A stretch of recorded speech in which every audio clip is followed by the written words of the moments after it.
बहुत समय पहले की यह बात है। एक जंगल में एक साधु महात्मा रहते थे। उनकी प्रसिद्धि दूर दूर तक फैली हुई थी। लोग उनके ज्ञान और समझदारी की वजह से उनसे प्रभावित होकर बहुत दूर दूर से शिक्षा लेने के लिए जंगल में आ जाया करते थे। एक दिन दो युवक खोजते खोजते महात्मा के पास पहुंच गए। दोनों ही युवक महात्मा का शिष्य बनकर उनसे शिक्षा प्राप्त करना चाहते थे। दोनों युवक ने कहा कि हे महात्मा, मैं आपका शिष्य बनना चाहता हूँ।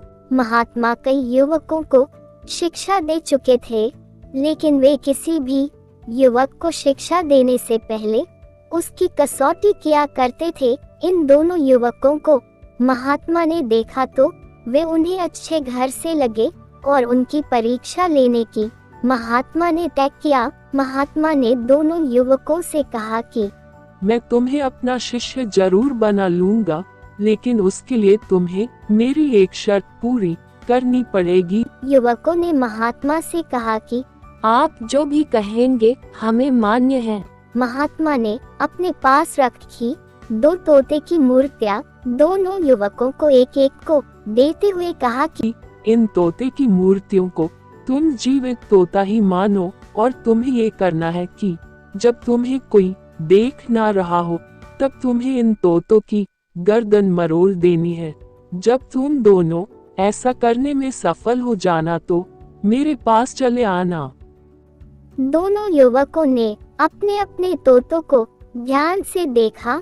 दोनों के मन में ख्याल आया कि इतनी आसान और सरल परीक्षा से गुरुजी हमें क्या सिखाना चाहते होंगे। दोनों ने अपने अपने तोते लिए और अलग अलग दिशा में जंगल में चले गए। एक युवक जंगल में थोड़ी दूर गया, जहां एक सुनसान मैदान उसे दिखा। उसने चारों तरफ अपनी नजरें घुमाकर देखा और यह निश्चित करने के बाद कि उसे कोई भी नहीं देख रहा है, उसने अपने साथ लाए तोते की गर्दन मरोड़ दी। वह वापस गुरु के पास चला गया।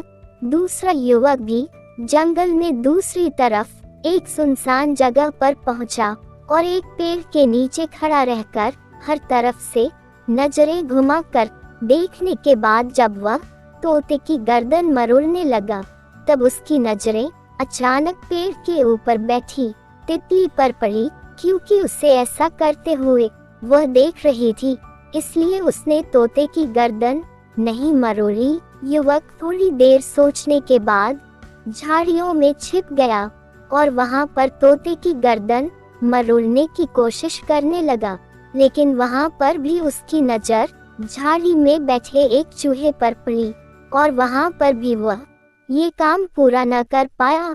फिर कुछ सोचने के बाद युवक ने एक जमीन में एक बड़ा सा गड्ढा देखा और उसमें उतरकर तोते की गर्दन तोड़ने लगा। तोते की मूर्ति को छूते ही उसने देखा कि तोते की आंखें उसे देख रही है, इसलिए उसने तोते की मूर्ति की आंखें ढक दी। फिर उसने सोचा कि वह खुद तो अपने आप को ऐसा करते हुए देख ही रहा है, इसलिए उसने अपनी आंखें भी बंद कर ली।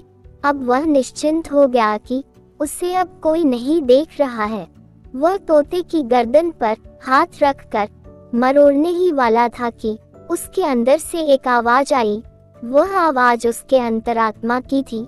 युवक अब अच्छे से समझ गया था कि गुरुजी इस छोटी सी सरल सी दिख रही परीक्षा से उन्हें क्या शिक्षा देना चाहते थे।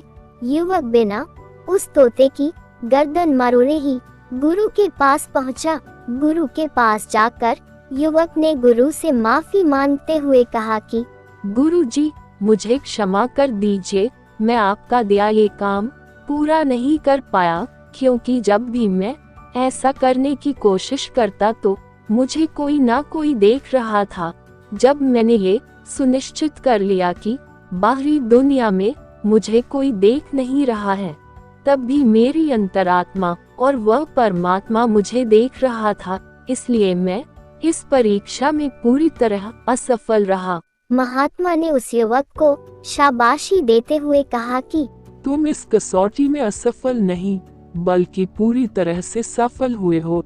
इस कसौटी से मैं तुम दोनों को यही सिखाना चाहता था कि हम जो भी कार्य करते हैं वो उस परमात्मा से कभी छुपा नहीं सकते, इसलिए हमें कोई भी कार्य उस परमात्मा को ध्यान में रखकर ही करना चाहिए।